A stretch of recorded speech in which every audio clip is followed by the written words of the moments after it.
بسم الله الرحمن الرحيم.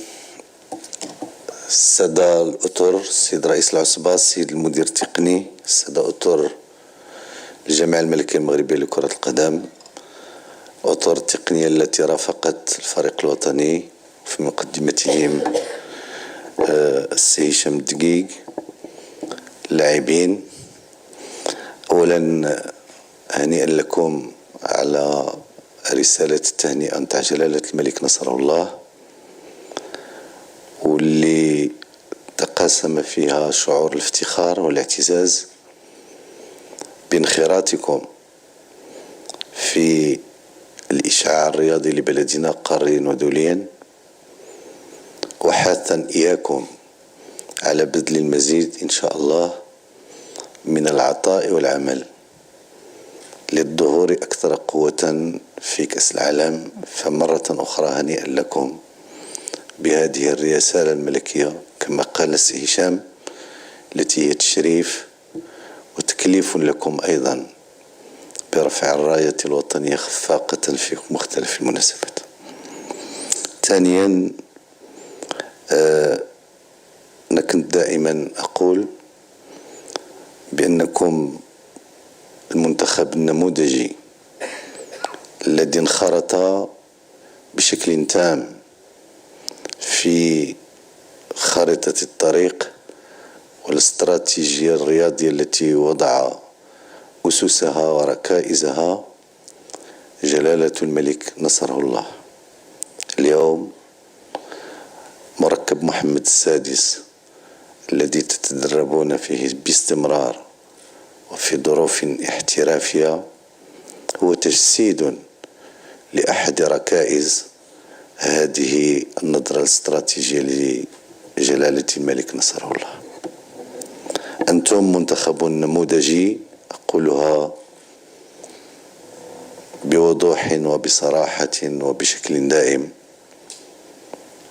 لأنني ألمس يوميا وعن قرب العمل الجبار والعطاء والانخراط التام في عمل دؤوب تقومون به يوميا وتشتغلون باستمرار بطبيعة الحال. في النتائج التي تحققون هي تتويج لهذا العمل، وكانت دعوتي واضحة لأن تسير كل المنتخبات الوطنية، خاصة الفئات السنية الصغيرة والفئات التي تعني الإناث، وهم سائرون على هذا الدرب إن شاء الله للاشتغال باستمرار. لأن كما قلت نحن اليوم فخورون ولكن محظوظون بتوفر مملكتنا بفضل كما قلت سياسة استراتيجية لجلالة الملك نصره الله على هذا السرح الذي أصبح محطة تنويه ليس داخل القارة الأفريقية فقط، بل من مختلف الجهات المسؤولة عن كرة القدم عالميا. فريق الوطني الذي تمثلون الحاضر هو هذا، هو اللي تكلم عليه السي هشام وتكلم عليه العميد نتاع المنتخب، هو أننا من حقكم ومن حقنا أن نفرح بما يليق بهذه الانتصارات المتوالية الثالثة على التوالي أفريقيا، ولكن التحديات المستقبلية واضحة، والانتظارات نتاع الجماهير المغربية التي كانت مثالية في مساندتكم. انتم شفتوا بأنه في القاعة نتاع المركب الرياضي الأمير مولاي عبد الله كانت دائما مملوءة عن آخرها لتشجيعكم. ونقول لكم بأنه المباراة النهائي لو كانت السعة نتاع القاعة 4 أضعاف لامتلأت عن آخرها. هذه الجماهير وهي عبارة جاءت في رسالة التهنئة اللي بعث لكم بها سيدنا تفرض علينا أن نرفع التحدي في كأس العالم. وأنا هذا التحدي كنت قلته منذ سنوات. أنا ذاك يمكن العديد أو العلائيين كان من يعتبر بأن هذا الطموح نتاع الفوز بكأس العالم كان طموحا أو كنت عليت فيه السقف كثيرا وما يناسبش الواقع.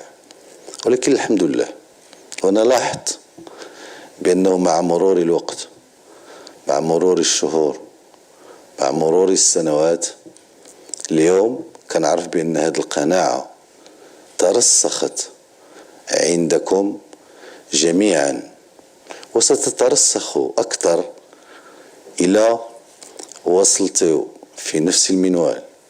بل عليكم أن تشتغلوا أكثر بطبيعة الحال باش نتجاوزوا الظروف الموضوعية الصعبة اللي حاطت بالإعداد لهذه المناسبة القارية لهذه كأس أفريقيا، ولكن أيضا لأن نصحح الجزئيات، ولأن هذه المناسبات الكبيرة والتحديات اللي انخرطوا فيها انتم طواعية وخليتوا الجماهير المغربية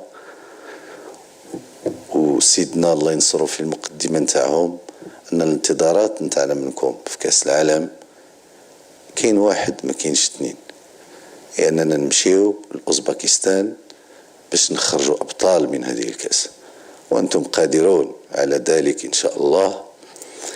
وأنا أعرف بأنه غادي ترتاحوا قليلا وغادي ترجعوا للاشتغال باش تستجمعوا كل العوامل والتفاصيل الدقيقة إلى جانبكم باش تكون في جانبنا، وإن شاء الله بالدعوات المغاربة وبالعزيمة نتاعكم إن شاء الله غادي تكونوا قادرين على رفع هذه التحديات في مونديال أوزباكستان إن شاء الله. هنيئا لكم مرة أخرى، والسلام عليكم ورحمة الله.